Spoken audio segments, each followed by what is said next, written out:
word represents a seed in the hand. Okay, the seed, the nun, represents continuance. Okay, so aside from the idea that the house of Israel is to be judged, we can consider that their continuance, that seed, is in their hand. The choice to continue or not to continue belongs to Ephraim.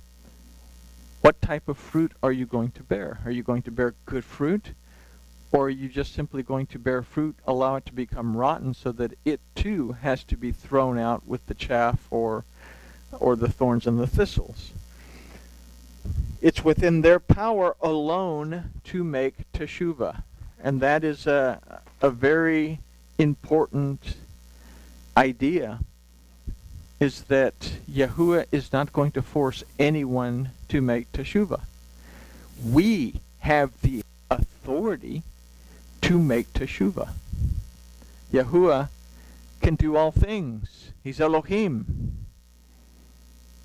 But he does not have the authority to force us to recognize that we're going contrary to his will and then force us to change our ways. We can choose to either make teshuvah and start walking according to the word of Elohim, or not and walk away from Elohim.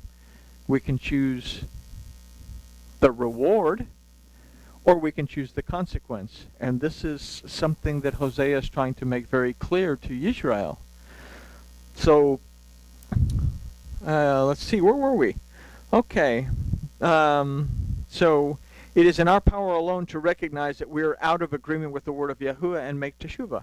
The result of judgment, its consequence, is found in the phrase, "The root is dried up, and they shall bear no fruit." Again, we really don't have to go into that a whole lot. The root is the thing that keeps the plant or the tree or whatever alive. If that dries up, then the fig tree dries up. That anything that bears fruit dries up. And then again, there is no fruit that is brought forth. The final phrase, "Though they bring forth, yet will I slay the beloved fruit of their womb." Again, this is the first time that we've seen, and I think it's the only time that we see a judgment going out against childbearing. But within that idea of childbearing is so much more because of the words that are used. The final phrase, "Though they bring forth, yet will I slay the beloved fruit of their womb," begins with the word ya'asun, that means unless, which is a word that we don't see in English. This word is followed by the word gam, that means to gather, and this word is followed by the word ki, that refers to something being true.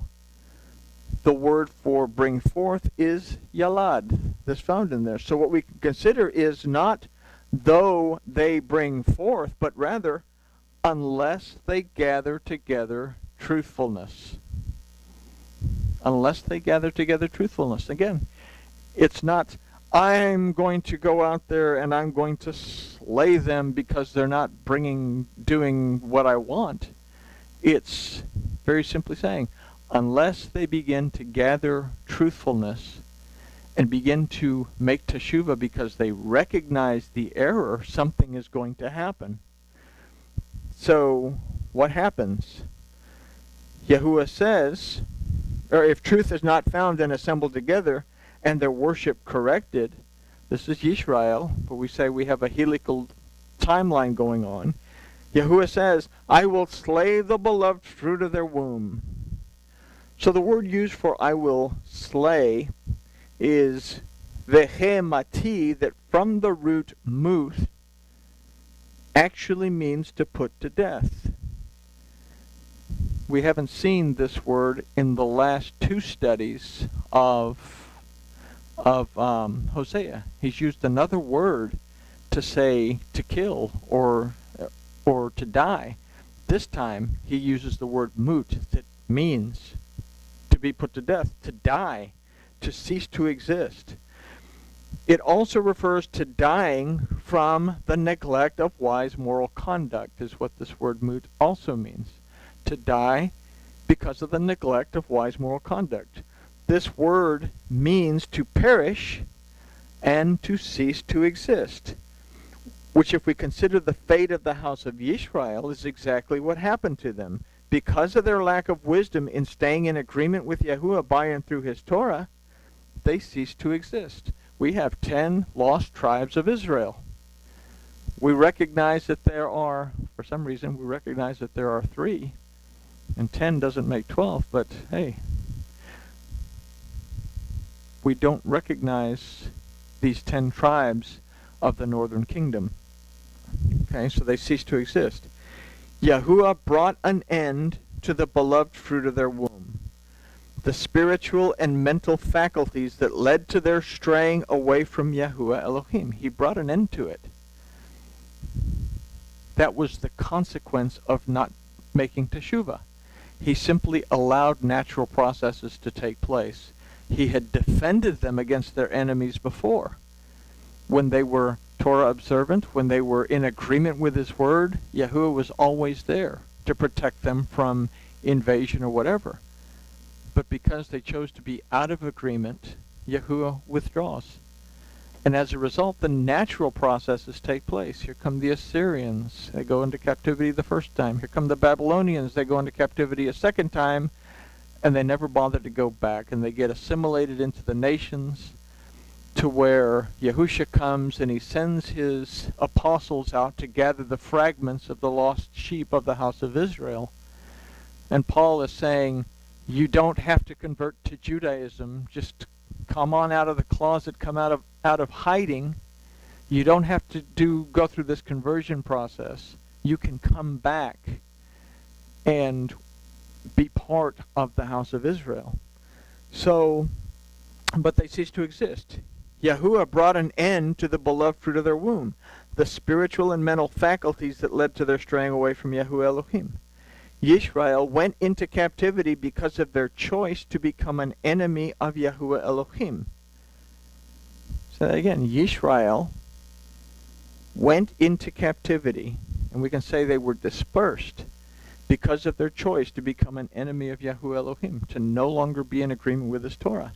And in the helical time of the Torah, those who repeat these choices will find themselves outside of the gates of Gan Eden. And this is where we end up at Revelation 22:15. 22 is the last chapter of the book of Revelation. Revelation made it into the Christian canon by a very, very narrow margin. They did not want to allow it. But a guy named Eusebius fought for it to be there, and it ended up being there. But Revelation tells us a whole lot more about staying in agreement. It's not about Donald Trump and China and North Korea and Syria and all this. There's nothing to do with all that end times nonsense in the book of Revelation. The book of Revelation is saying, gives you 7 examples of assemblies, 7 examples of how we are, who we are, and what we do, so that we can make teshuvah, so that ultimately we can end up where we want to be. Do I want to be inside the gates where I have access to the tree of life, or outside the gates where I can make up whatever I want and love it? So ultimately, we repeat these choices, we'll find ourselves outside the gates of Gan Eden. So this is illustrated in verse 17. That very simply says, my El will cast them away because they did not Shema. They did not perceive, discern, understand, obey, and apply towards him. How do we do that? Well, we have a set of instructions that tells us everything we need to know on how to Shema and be in agreement with our Elohim. So they didn't Shema, they didn't hearken unto him. And they shall be wanderers amongst the nations. And literally, if we look at this from a prophetic sense, with the house of Israel. That's exactly what happened to them. They were absorbed into the nations. And in a sense, the same thing has happened, is that Yisrael, that part that wrestles against Elohim, has been absorbed into the nations. And we have a multitude of things in our worship, in our systems of belief, that don't belong there because we've done the same thing that Israel did. We've assimilated. So now we go through and we find out that that shouldn't be there. And we freak out, wig out, and stress out because I really don't want to let that go because I'm in love with that doctrine. And what will my friends and my family think? But we have a choice. We can either stick with it and make everyone around us happy and have that sense of comfort, but we can be out of agreement with Elohim and become his enemy. That's our choice. So this study presents clearly the consequences of becoming separated from Yahuwah as a result of worshiping in a manner that is not in agreement with his Torah, his instruction and teaching. This is truly the worst thing that we can do. So this ends chapter 19.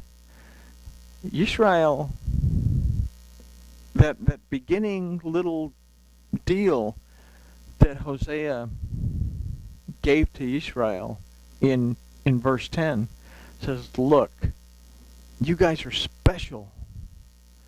You've been chosen specifically for this. You have to make the choice. And then again, we have that 19th chapter in Shemot, where Elohim tells the children of Israel, Bnei Yisrael, he says to those who have been restored and established because Elohim prevails in their lives, if you will listen to these words, if you will Shema and Shamar, then you will be my treasure, and I will set you apart, and you will be a nation that goes out to the world to minister to them, to teach them, and you will be very special to me. And that leaves us with the choice that the children of Israel decided they'd go with. Before they heard all the thunder and the lightning, everything that Yahuwah says, that we will do. But as soon as the 10 Commandments were given, we need someone to interpret it. Because I guess we don't understand that we're to have a relationship with Yahuwah Elohim and Yahuwah Elohim alone, except that he's the one that takes us out of bondage. He's the one that releases us from Egypt, our city under siege when things are bombarding us, that we have to take the time to rest within his time, that we have to respect and honor not just our parents but our lives. And then he gave us 5 commandments on how to get along with each other. Again, Moses said it's not that hard. But we have dogma and doctrine that kind of take us in a different direction than paying attention to these 10 little things, to where we have end-time prophecy this and end-time prophecy that, and I could ramble on and on and on. So we'll just simply say that grooviness